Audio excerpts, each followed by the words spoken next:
Okay, so we're gonna try. I'm gonna try and capture some of my thoughts on the Final Fantasy VII Rebirth trailer. It came out in Summer Game Fest. It was pretty much the first look at what Rebirth is. I mean, we've had kind of hints there and there, here and there, but nothing big. This is the very first big trailer for it. And as a longtime Final Fantasy fan, it really, you know, it really makes me want to play. Um, is one of the big things. And the other thing to it is there's a lot of information. There's small amounts of information here, but in and of itself, it is still quite a large amount of information where we can kind of figure a couple things out, how far we go, where do we end, stuff like that. So let's kick the trailer off. So this is the first thing, and this is right where we end at remake. Um, these bodies, to me, don't seem like they're the actual people. They're just kind of facsimiles or something like that. It's something that Shinra's made up. Definitely trying to, Shinra's done something to cover up the fact that, you know, as we can see here, they escaped. They got out. It's so green.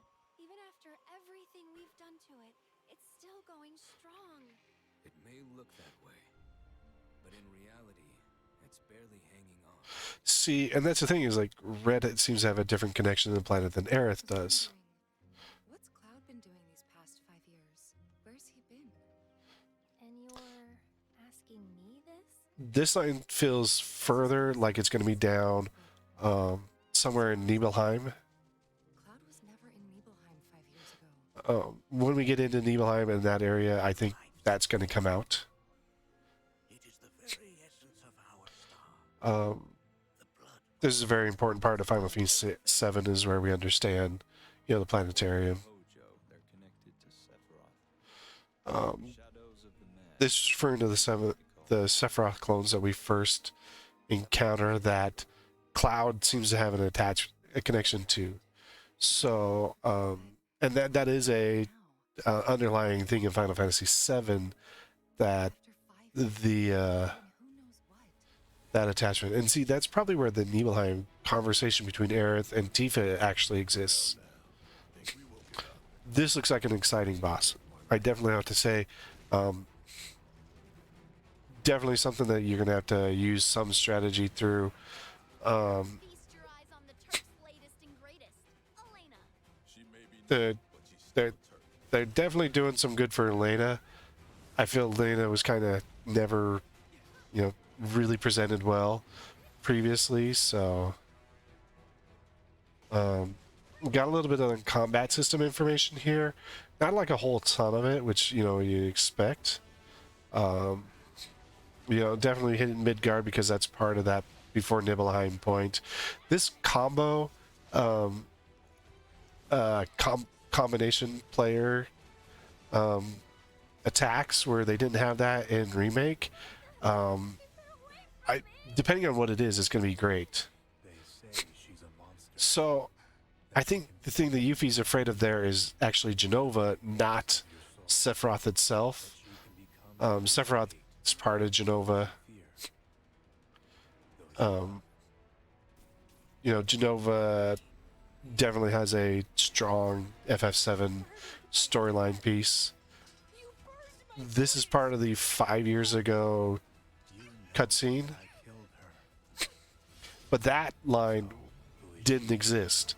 So now this is where you kind of go, huh, interesting. And the other big thing I note with this is the fact that it says 2-disc. It's going to be on 2 discs. That and this is going to be a huge story piece in and of itself anyway. So honestly, it's if it's a 3-parter, I think Final Fantasy VII originally was like 5 discs. I mean, and that's PS1 was DVD quality. It was close to DVD quality. I don't remember exact quality. So there was a large amount of data on the original game. 2 discs nowadays, especially early 2024 timeframe. that's even more. That's, that's mind-blowing amount of gameplay information that's going to be there. There's been two disc stuff where they've done two discs, but it's only been one gameplay, one install disc. It doesn't feel like they're doing that. They're doing two gameplay discs is how they're selling it, and they're saying. So that means we're definitely hitting a large amount of content, a large amount of story. There's a lot of things that got to happen in there. Because I mean, I think that Nibelheim and Nibelheim was into disc 3. It goes up to disc 3 there. I haven't played the original Final Fantasy in a long time, so and I would like to actually play that one. I do the original Final Fantasy, um, the remake with the new DLC and stuff. I didn't actually play it with the new DLC, so for me that will be kind of different. Because I didn't play in the Yuffie. When I played it was when it came out before the DLC existed. So but this is definitely something that it's keep your eyes on it because they're going to release more trailers. They're going to release more information, and the more information that we get on this, the better we'll kind of be able to piece the story together. How far it covers in, what kind of gameplay aspects we're going to see come out of this. They're definitely doing some big things in Square.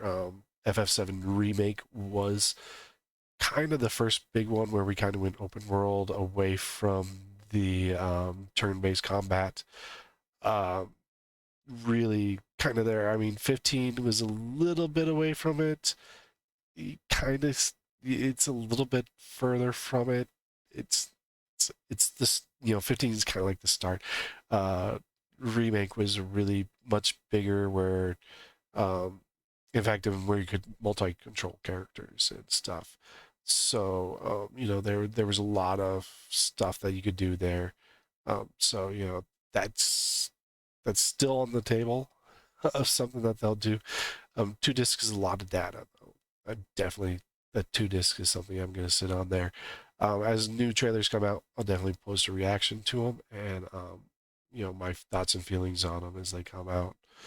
But this is I'm glad it's early 2024 because a lot of people were worried that it was going to also be Christmas time, and putting 16 in, June, on June 22nd, and then Christmas time for this one would have really been, Square would have been competing on 2 titles.